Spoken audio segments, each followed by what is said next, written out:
Good evening, fish keepers. This is Danny with Danny Aquatics. Just back in the fish room, just making my rounds, checking all these guys afterward. I just fed them.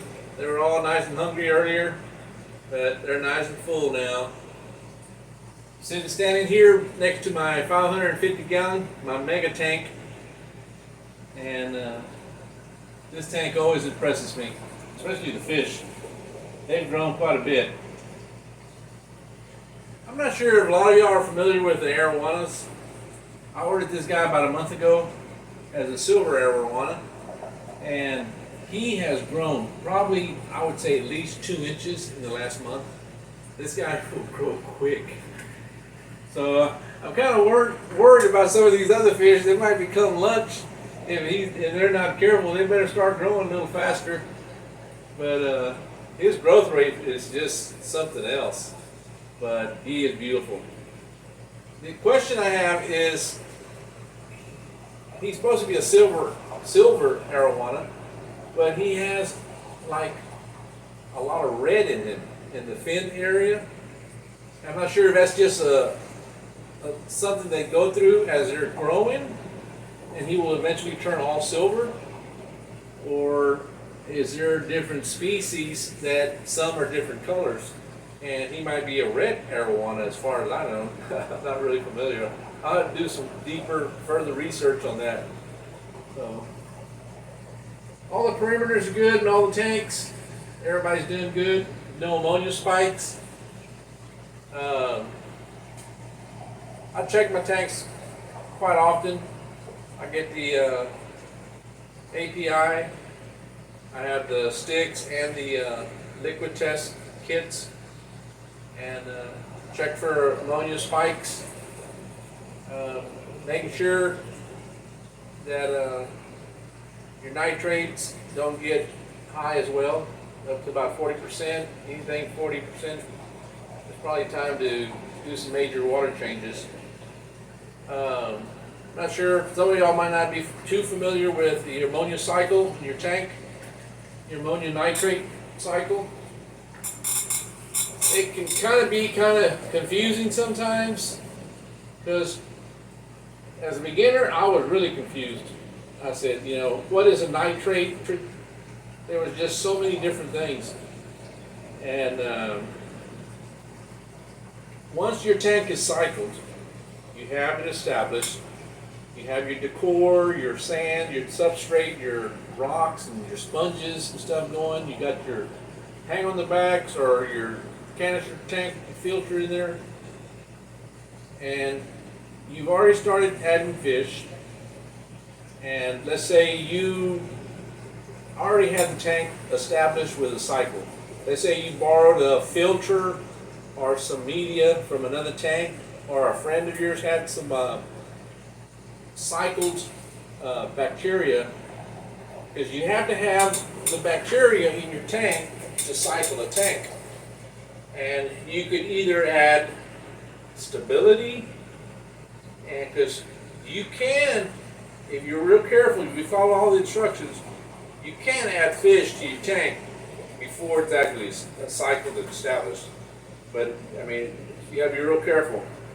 And there's dosages, there's videos on how to do this. Caveman Aquatic is one of them. And I followed one of his. I took one of my tanks, never was established, with everything brand new in it, started adding prime and stability for at least 7 days, and never lost a fish. And the tank was never cycled.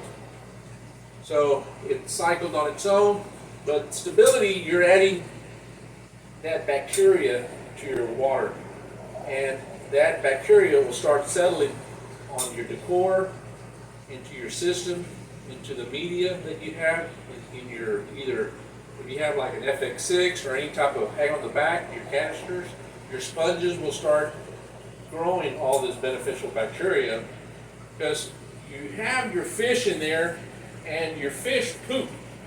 So what is poop? They're going to urinate and poop in the water, and that creates ammonia. So that ammonia is what's deadly.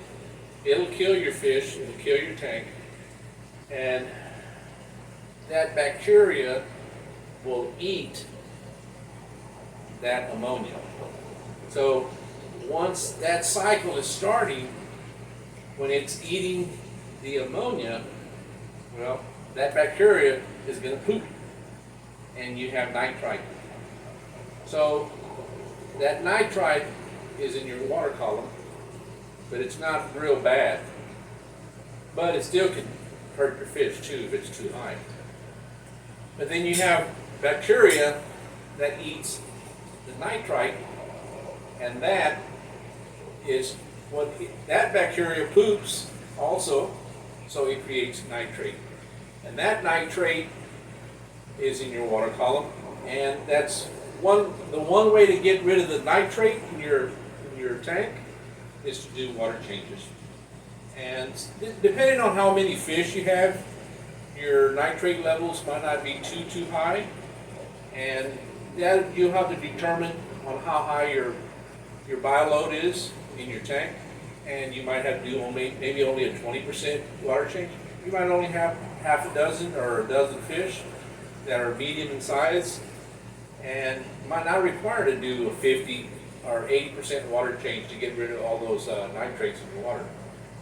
So testing is pretty crucial.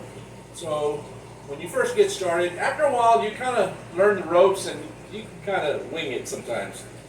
But you still need to do your water test just to be on the safe side, because you can have a tank that looks crystal clear and everything.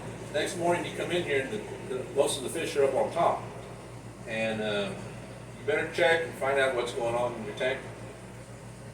You could have had an ammonia spike. A piece of equipment could have stopped running. Your filtration system, your sump, depending on what you have on your tank, could have stopped. So you'll start noticing your tank, your water table will start getting cloudy, and your fish will start hurting.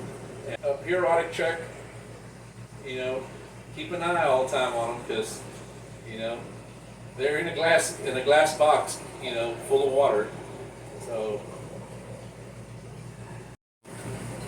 all right, guys, that's about it for today. So I'm gonna go and get me a bite to eat. These guys already ate before I did, so they usually do. They always eat before I do. So